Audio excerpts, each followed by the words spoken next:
कृष्णा। नमस्ते सभी को। मैं हूँ सृष्टि और मैं भगवत गीता सीरीज के चैप्टर 1 के आज 24th श्लोक को पढ़ने वाली हूँ। रोज की तरह पहले मैं संस्कृत में श्लोक को पढ़ूंगी, फिर इंग्लिश ट्रांसलेशन को देखेंगे और इसकी मीनिंग को समझेंगे। तो चलिए शुरू करते हैं। संजय उवाच इवम् उक्तो ऋषिकेशो गुरकेशना भरता सेनायोरुभयोर्मध्ये स्थपयित्वा रथोत्तमम्. Sanjay said, O descendant of Bharata, having thus been addressed by Arjuna, Lord Krishna drew up the fine chariot in the midst of the armies of both parties. हमें शुरू से पता है कि संजय जो है वो बैठ के धृतराष्ट्र के साथ में पूरे युद्ध स्थल में क्या क्या चीज घट रहा है वो देख के बताया जा रहा था। तो इतना देर दो श्लोक हमने लास्ट में देखा कि अर्जुन बात कर रहे थे श्री कृष्ण भगवान से, अभी संजय बात कर रहे हैं। वो किससे बात कर रहे हैं? धृतराष्ट्र से बात कर रहे हैं और बता रहे हैं कि युद्ध स्थल में श्री कृष्ण भगवान ने अर्जुन के कहने पर उनका रथ सामने बीच में दोनों आर्मीज के बीच में जाके स्थित करवा दिया। अभी चलिए यहाँ के एक्सप्लेनेशन को पढ़ते हैं। In this verse, Arjun is referred to as Gurakesha. Guraka means sleep, and the one who conquers sleep is called Gurakesha.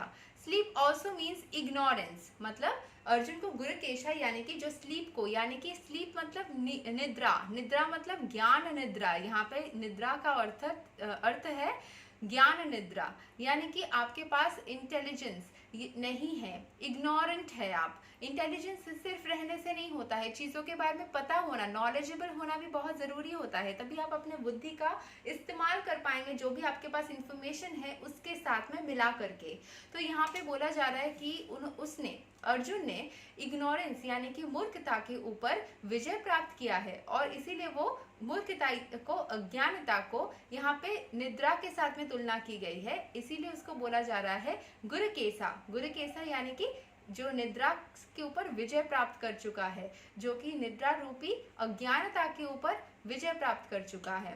So Arjuna conquered both sleep and ignorance because of his friendship with Krishna. वो कैसे संभव हुआ? उसने कैसे ये किया? कृष्ण भगवान की सहायता से, कृष्ण भगवान के निर्देशन से, उनके गाइडेंस से ये संभव हो पाया है। As a great devotee of Krishna, he could not forget Krishna even for a moment because that is the nature of a devotee. जो devotee होते हैं, सत्य रूप से जो ईश्वर को प्यार करते हैं ना, उनको मानते हैं। डिवोटी का मतलब ऐसा नहीं है कि सिर्फ नाम लिया, जाप लिया, कर लिया, हो गया। आपको हृदय में जैसे एक प्रेमी प्रेमिका को प्यार करता है या फिर एक माँ बच्चे को प्यार करता है, वैसे ही ईश्वर को मतलब प्यार करना, एक तरीके से अपना मानना, उनका केयर करना, उनको हर वक्त याद करना, शरण करना, उनका गाइडेंस हो या उनके प्रति आपका मासूम सा प्रेम हो या फिर किसी भी तरीके से आप संबंध बना सकते हैं। लेकिन यहाँ पे कैसा रहता है? ईश्वर को हर वक्त याद करना, हर एक सिचुएशन में याद करना। खाना खा रहे हो, वॉशरूम जा रहे हो, ड्रेस बदल रहे हो, किसी से मिल रहे हो, किसी को हक कर रहे हो, किसी के साथ में घूमने जा रहे हो, अपने काम कर रहे हो, निद्रा में जा रहे हो, उठ रहे हो, कि कोई भी काम कर रहे हो, ईश्वर की शरण हर चीज में रहे तो सारे काम ही आपके बनते चले जाएंगे आसानी से। ये सब आप करके देखना, मजा आएगा, करके देखना। ठीक है, ऐसे ही नहीं बोल रही हूँ, हाँ ऐसे ही। आज भगवत गीता पढ़ रही हूँ मतलब आज फर्स्ट टाइम स्टार्ट नहीं करी हूँ, या फिर ये कुछ दिन से कर रही हूँ, मतलब इस साल से स्टार्ट नहीं करी हूँ, बचपन से आदत है, तभी करते करते समझ आएगा। अच्छा, as a great devotee of Krishna, he could not forget Krishna even for a moment because that is the nature of a devotee. Either in waking or in sleep, a devotee of the Lord can never be free from thinking of Krishna's name, form, qualities and pastimes. इसीलिए जब आप ईश्वर में पूरा devote हो जाते हैं, आपका दिलो दिमाग इतना उनमें इन्वेस्ट हो जाता है ना, सपने में भी वही चीज़ चलने लग जाता है कभी कभार। मेरे साथ तो बहुत बार हुआ है, सपने में भी मैंने देखा है, स्पेशली कृष्ण भगवान, क्योंकि मैंने ना बहुत सारे भगवान का फेजेस आए। मैं मतलब बचपन से बोला जाए तो मुझे पता नहीं कि मुझे भगवत गीता पढ़ते पढ़ते कितना बोलना चाहिए ये बात, लेकिन मैं महादेव की बहुत बड़ी भक्त रह चुकी हूँ। मतलब महादेव को ना मैं गुरु मानती हूँ, मैं शिव गुरु बोलती हूँ उनको। ठीक है, तो फिर मैं महादेव की हमेशा कोई भी समस्या होती तो मैं महादेव को शरण करती रहती थी।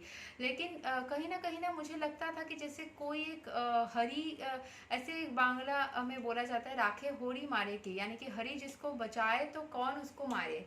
हाँ, तो फिर हरि का कोई एक मतलब प्रोटेक्शन कवच जैसा मेरे चारों ओर है, ऐसा लगता था। कुछ दिनों से तो मैं ये चीज़ को, हरि को महसूस कर रही हूँ, उनको सपने में महसूस करना, जागृत अवस्था में, निद्रा में, ये हो रहा है। बट हाँ, जो चीज़ हरि के साथ यानी कृष्ण के साथ में हो रहा है वो चीज़ शायद हाँ, मैंने एक्सपीरियंस किया है। मैंने हनुमान जी को भी बहुत मानती हूँ, तो उनको भी मैंने सपने में बहुत बार देखा है, गणपति को भी देखा है। हाँ, मैंने देखा है ये चीज़ होता है। तो आपके दिलो दिमाग में ऐसे बैठ जाता है कि आप कोई भी काम, ये एक्चुअली हैबिट और प्रैक्टिस से होता है, अचानक से नहीं होगा आपके साथ। और वो धीरे धीरे अगर आप कभी भी नहीं करे हैं तो वो आप करते करते हो जाएगा। इसमें पैनिक या टेंशन करने की कोई बात नहीं कि मैं नहीं कर पा रहा हूँ, नहीं कर पा रही हूँ। ट्राई करके देखिए, मन करे तो करिए, नहीं मन करे तो आपके ऊपर। ठीक है, ये सब कुछ मतलब ऐसा ज़बरदस्ती नहीं है कि करना पड़ेगा। मुझे मज़ा आया करने को तो मैंने किया, तो वैसे ही है। अच्छा, thus a devotee of Krishna can conquer both sleep and ignorance simply by thinking of him constantly. This is called Krishna consciousness or samadhi. As Rishikesh, or the director of the senses and mind of every living entity, Krishna could understand Arjuna's purpose in placing the chariot in the midst of the armies. Thus he did so and spoke as follows. तो अर्जुन का जो motive था, अर्जुन क्या चाहते थे, वो कृष्ण भगवान तो भगवान है, अंतर्यामी है, हमारे दिलो दिमाग, हमारे सेंसेस को वो सेंस कर सकते हैं, फील कर सकते हैं। तो अर्जुन क्यों चाहता था दोनों आर्मीज को वापस से देखने के लिए, वो क्या महसूस कर रहा था वो समझ गए।